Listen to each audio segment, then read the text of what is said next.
లూకాసు వార్త 21వ అధ్యాయం 34వ వచనం. మీ హృదయములో ఒకవేళ తిండి వలనను మత్తు వలనను ఐహిక విచారము వలనను మందముగా ఉన్నందున ఆ దినం అకస్మాత్తుగా మీ మీదకు ఉరి వచ్చినట్టు రాకుండా మీ విషయమై మీరు జాగ్రత్తగా ఉండుడి. దేవుని రాజ్యం చాలా అమూల్యమైనది.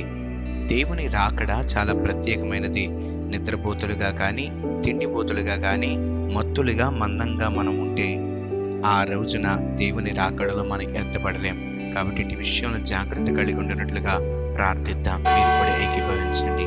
పరిశుద్ధుడైన తండ్రి, నీ సన్నిధిలో ఈ దినమున నీ రాకడలో ఎత్తపడకుండా సాతాను మాలో పెట్టే ప్రతి ఆటంకం నుంచి విడుదల కొరకు ప్రార్థిస్తూ ఉన్నాం. ఏ విధమైన మత్తు మందం మాలో కలగనివ్వకండి, అశ్రద్ధ రానివ్వకండి. నీ కృపలో జాగ్రత్త మాకు నేర్పించి నీ రాకడ కొరకు మమ్మల్ని సిద్ధపరచమని యేసు నామములో ప్రార్థిస్తున్నాము తండ్రి.